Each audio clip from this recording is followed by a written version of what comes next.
Hello. Well, you've seen recently I did a video about the HDCAM format because I have an HDCAM player that will play these HDCAM tapes. This is a high definition format based on digital Betacam, which is originally based on Betamax in terms of physical size anyway. But there was a higher quality, even higher resolution version of HDCAM called HDCAM-SR. Similar tapes, but special machine to use these, and they come in large tape sizes too. Now, I would do anything to get my hands on an HDCAM-SR machine. Hello? You got an email about a HDCAM-SR recorder. Oh yeah, what's that about? So, it's free to collect, but they would like it if you donated to a Ukraine charity. I'd be more than happy to do that. A free to collect HDCAM-SR recorder? Yeah. Oh, that's fantastic. We'll go tomorrow. Good morning. It's very early in the morning here at the Dawn Chorus. We're going a long road trip today. It's around about 250 miles each way to go and collect HDCAM-SR recorder and some other equipment. We're going to take the best car in the world. Unfortunately not, because it's too hard to get petrol for that one at the moment. So we're going to have to take that one. See you in a few hours. So, we have this set up. This monitor is connected to here, but I think this is still on test signal input, isn't it? It is. Right, so if I press input number 1, I believe we'll switch over to this. And that's interesting. Right, I'm out of my comfort zone here. We have a SRW-5500 HDCAM-SR recorder. And it's saying warning, which might be that we need to go into some menu. Let's power cycle it one more time.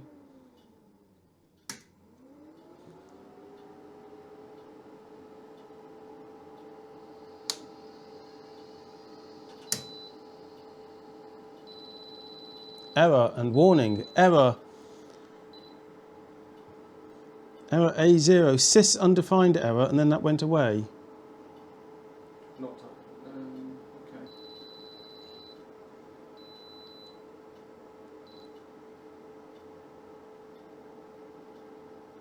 Has it recovered from that error? Looks like it may have. Right. Oh, hang on. Oh no, not another one. Sys undefined error. Should we just put a tape in and see if it'll play?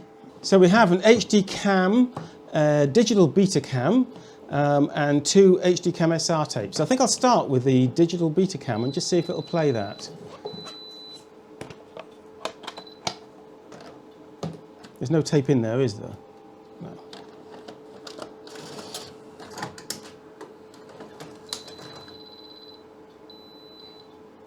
Didn't appreciate that. It recognises it's digital Betacam, but it's spitting it out. So this error may not be a soft error due to bad inputs. Let's try an HDCAM-SR tape.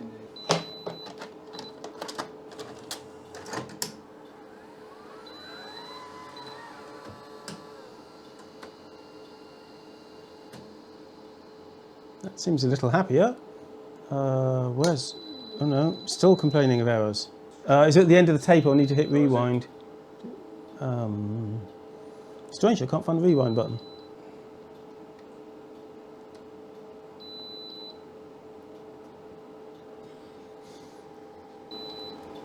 If it'll eject the tape. We'll power cycle it again. I might hold eject during power up, because some Sony machines take that as a please eject whatever.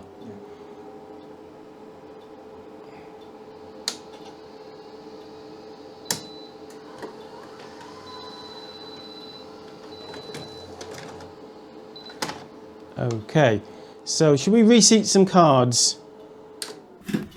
The lid's off. I'm not sure if any of the cards are accessible from the front one here, but anyway, we'll just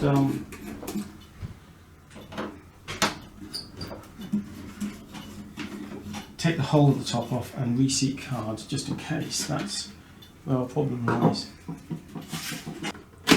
Ha.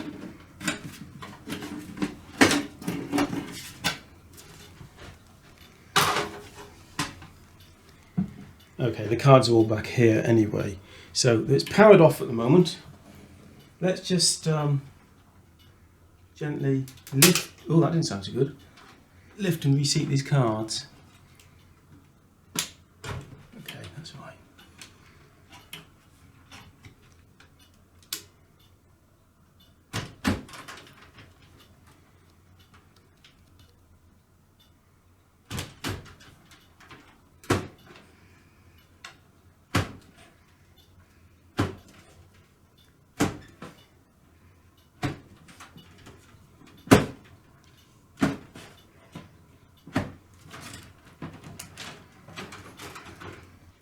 Okay, shall we try it again?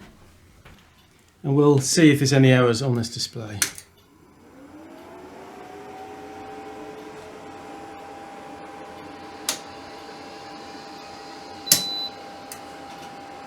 Warning, but that might be okay. It was the error we didn't like.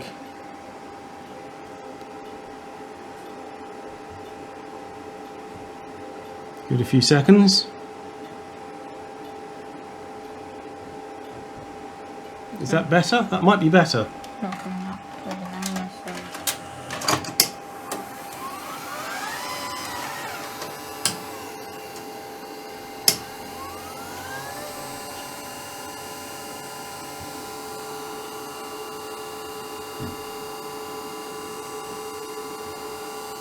I think that's playing.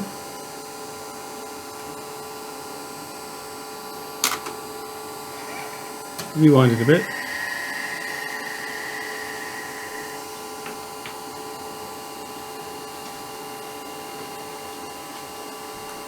And go to play.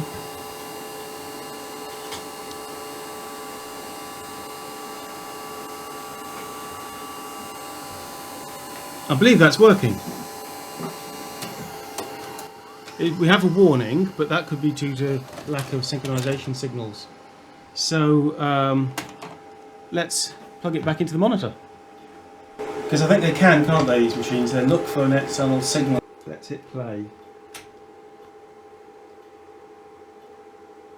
Have I forgotten something? Oh, I ejected the tape. What a fool. Tell you what I'll do. I'll go back through my sequence of starting with a digibeta tape.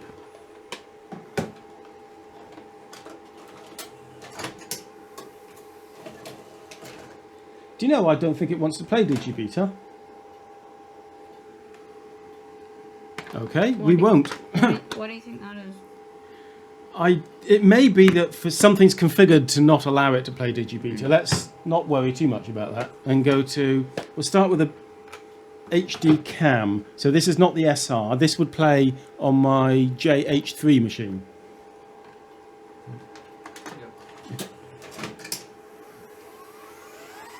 Record inhibit, that's correct and proper.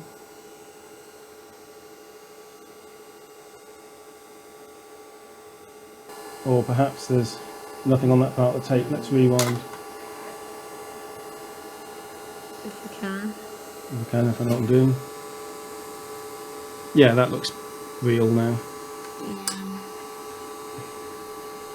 Right, so though the machine is detected it's an HDCAM tape, that may not be enough. We may have to tell it to play whatever format this recording is. Do you have any HDCAM-SR tapes? Yes, I let's think you should try that first. put an HDCAM-SR tape. Okay, Scott. Thank you for your advice. We'll try this big one. This is bound to have a decent length recording on it.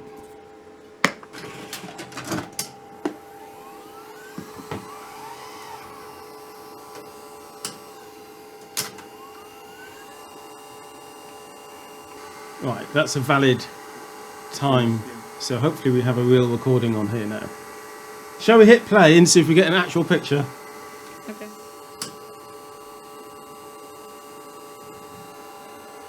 Channel condition green, so it's not a head clog problem. What about the warning thing? Yeah, well that's What's right, that that's got a about? warning and the time code is bouncing around here. It may be counterintuitive this, you know, but with something like a domestic video recorder, if you give it a tape which it can play, it will configure itself to play it. So if you give a multi-standard video recorder, an NTSC tape, it'll go into NTSC mode to play it. Professional machines tend not to do that. You have to tell them what you want. And I believe that's our problem, because we're trying to play these tapes here, but look, it says 525 line. So we're set to the wrong frame line count and probably the wrong frame rate. So we need to go to setup and find what we're looking for in here. VTR setup. My goodness, I think we're in the wrong area there. Having the user manual would have been... Why didn't we read the user manual before we started? I think we're closer. So we need to get into this menu, which involved going Shift Diag and then Shift F8, and then we get into the system menu. Okay, we'll edit that. Yeah. So system line, I think we want 1080. That's correct. We have a 1080 tape. System scan, interlace and progressive. Well, it's a interlace tape, I believe. System frame. Right, we want this compatible with this tape. This is 25, I believe. Right, execute. Combination of unsettable items.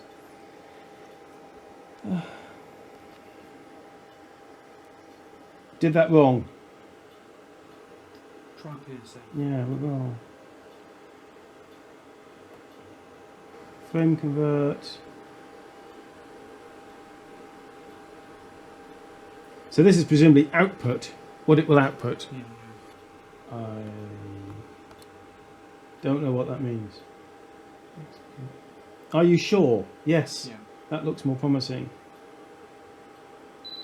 And then that's not Wait a when moment. they don't reboot. So I didn't know what that active lines meant, but hopefully, well, we still have a warning because it doesn't have valid input, but we don't have junk on the screen anymore.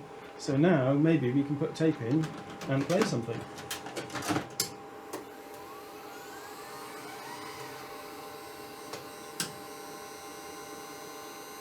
I mean, that's something. That's still not right. But it's something, I guess. So one of those settings is still not right. Yeah. Okay, let's go through that again. So it was Shift Diag, And then wasn't it like Shift F8 or something? and then Shift F8 maintenance, And then and then was it like F9? F9. Others. Check. yeah, and then And system menu. Right. So we still have an invalid setting somewhere. Don't think it's that one. We think it may be that one. I reckon that one, Should we just try a different tape? That's different. That looks like it might be valid. yeah. It does, doesn't it?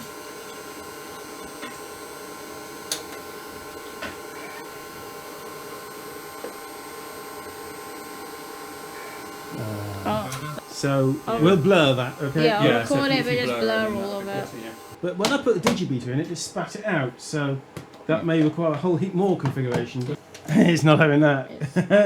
So it correctly identifies its digibeater, And then it just gets and rid then of I'm not having any of that. No, it's doing that because it doesn't like the tape. It's saying I'm not capable of dealing with that tape. Same thing happens if you put that into a Betacam SP machine, it spits it out again. So we've had that tape play, haven't we? So this one isn't playing. This tape is recorded in 444 mode, not 422. Yeah, so To play this tape, we need to change from 422, which is the compression system used for colour, needs to go to 444. So we have to go through these menus again. That one. That one.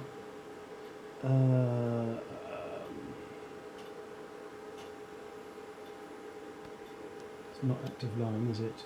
Nope.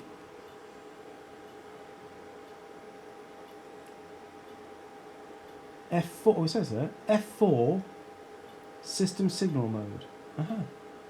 There we go. Read what's on the screen. exit. Execute. Oh. So one of the other settings is wrong then. Yeah, so you've got that looks okay. are you sure? Very. Right. So we'll try this tape one more time. But we know the machine works. It's just that we are Need to unsuitably qualified to use it. Sort of. That's a monitor problem because it's playing back nicely on this screen. So we have a good playback there, albeit that's not the quite right aspect ratio. We've cracked it, Scott. Well, except I don't know a lot of what this stuff does. But what I really want to know, this is like looking a gift horse in the mouth, is quite literally really, is the hours meters. So let's see if we can find the hours meter. And lots of experts will watch this video and say, you don't know what you're doing! Which is hours meter. Ah, Yeah. found it. So here we have operation hours, as is often the case, machines being sat powered up for a long time, 22,000 hours. But drum running is only 3,000 hours, which for professional equipment's not that high. No. And tape hours, so actually running a tape, is only about 1,000 hours, which is pretty low, isn't it? That's pretty good. That's not a high mileage machine. So that is a beautiful machine. Shall we reassemble it and get this back? So Scott, we've just been given this beautiful condition, absolutely gorgeous V2000. Now, I was working recently on a V2000 portable, and basically the V2000 portable is this machine. If you look inside here, you'll find that the V2000 portable is just sort of, there's the tuner timer and there's the deck. They built both machines together. So the fact I've fixed, more or less, fixed that portable means I know roughly how this works. So I could certainly have a go with this one, but we will not power that up until we've replaced the filter capacitors in the back of the power supply, because we know that they will explode. And we've had enough explosions lately. So we'll fix the power supply before we dare power that up. But that looks like it's brand new. It really is. It just looks like it's come out of the showroom. Absolutely gorgeous machine. We also have here a NV-HS950, which is the one with the time-based corrector, or one of the ones with the time-based corrector. They are one of the better SuperVHS machines. Do you know, this was my almost very first SuperVHS machine. It was my first SuperVHS machine that ever worked, prior to which I had a JVC that kept breaking down. And these are one of the earlier, slightly earlier SuperVHS machines. So it's got a G mechanism. A lot of these later ones are as K, I think. So they're a little bit slower and clunkier, but still give great results. There was also a version of this, I think it was the FS90, and it might be the 100, at least one of those had a time-based corrector, but it wasn't a very good one.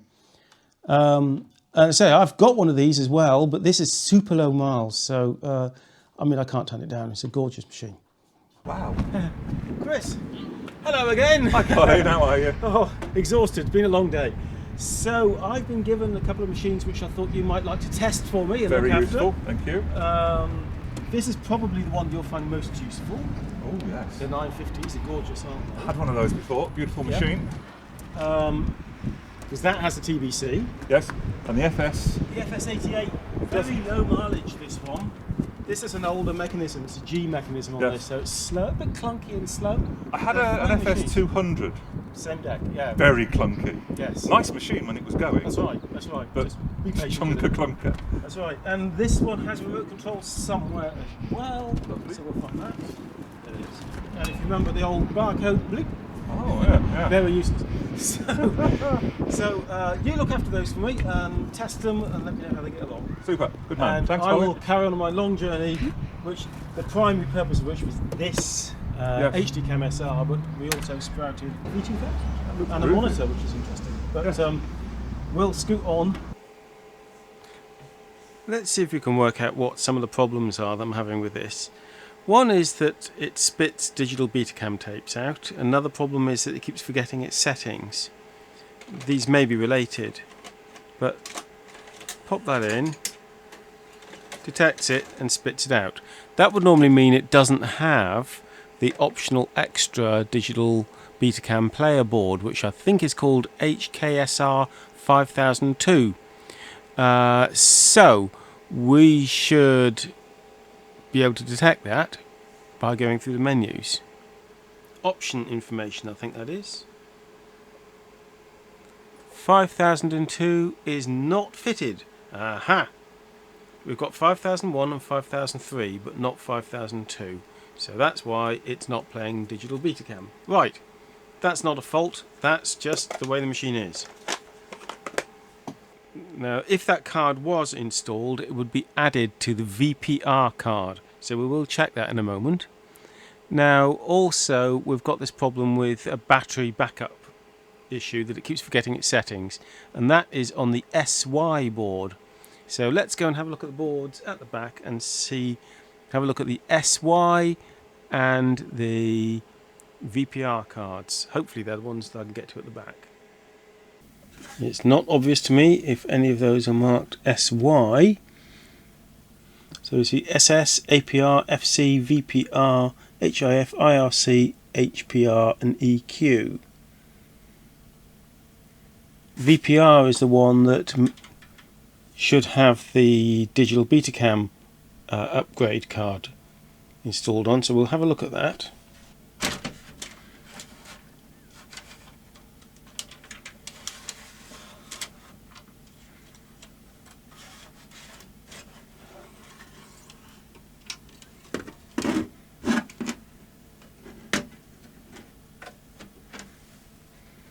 Where would that be installed? Possibly onto connector such as this one here, or here. So they are marked CN101 and CN102. Okay, we will check the service manual for how such a card would be installed. And the SY board holds the battery, apparently, I'm told, but where is the SY board? Could this be our backup? It's a real-time clock. May that also have data stored in it. Not sure if that's the backup solution, but it certainly says it contains a lithium cell. Is that just for the clock? Well, we could find out by setting the clock on this and then seeing if it keeps time. Right, so I've powered it up. I'll have to wade my way through the menus to find out how to set the clock, and then we'll power cycle it and see if it retains that information. I think we can safely say that the real-time clock is corrupted, because I've found my way into the part where you set the clock and it thinks it's either 1963 or 2063. It's gibberish. Let's set that clock, but I'm sure it will go wrong as soon as I've power cycled it. I think it goes year, month, date, 43rd. Very odd. So I have to go real time, and then I think I can enter the date, year, month, I think that's the order, and then date number, and then the clock. And then set, are you really sure? Shift F6.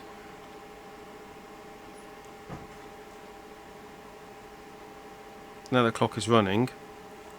Let's power cycle it.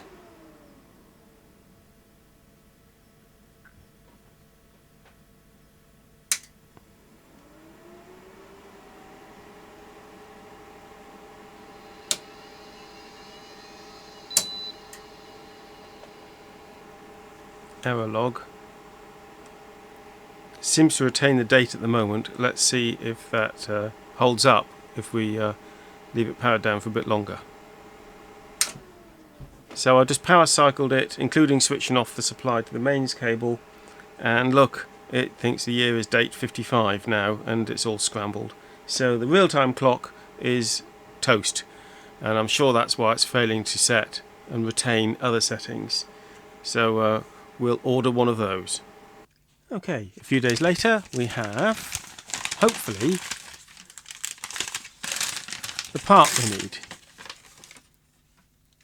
So let's install that and then set the clock and also set it up so that it'll play one of my tapes, and then switch it off for a while and see if it works, say half an hour later. So it's the SS board at the back.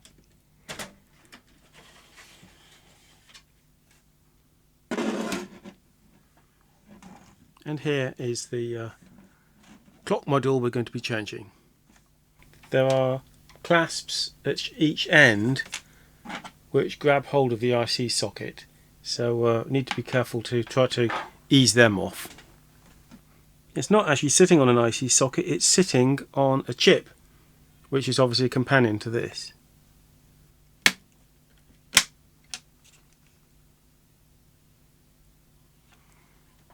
Okay, I have that installed.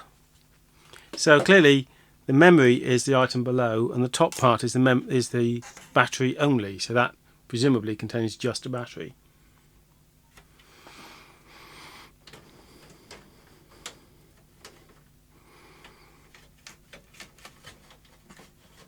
Okay, let's switch it on.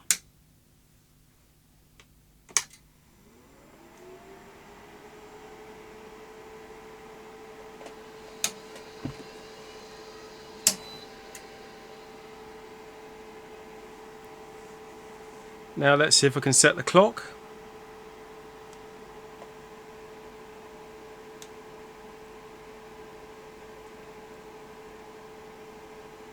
That's odd.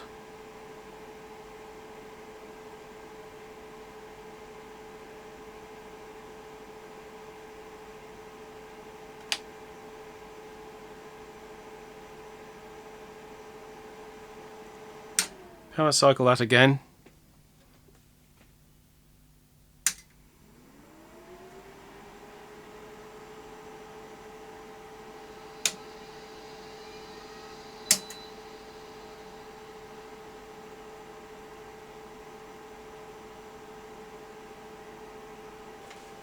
I can't get to do anything. Put a tape in.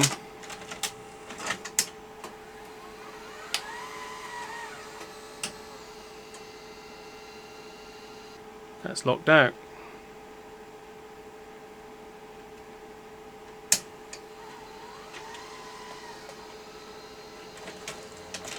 Feels like it might be in remote mode or something like that.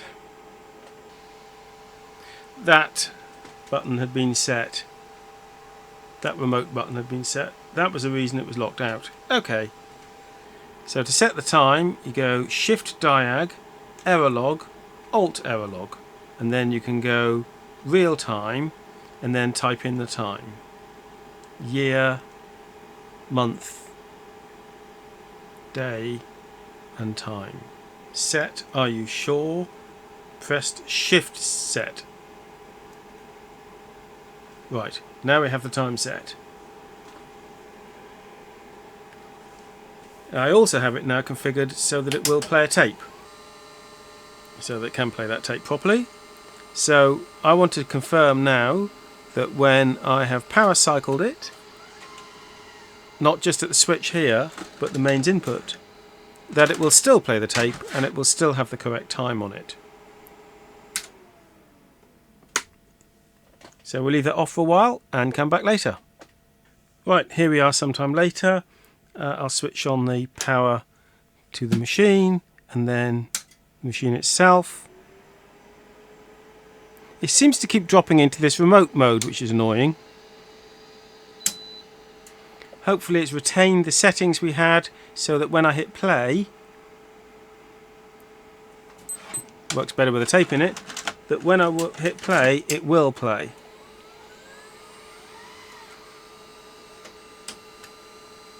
Yes! Success.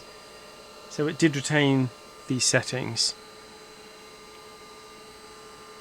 And we should be able to see the clock is still set as well.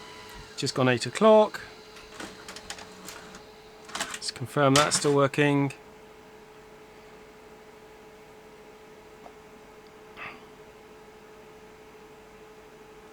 And the time's still held there. Excellent. That will do. Right, that seems to be fixed. And it was more than just about retaining the time and retaining those settings, because I kept on getting that error message. And since I've changed that battery, I've seen no more error messages. They were probably caused by the scrambling of the memory caused by that flat battery.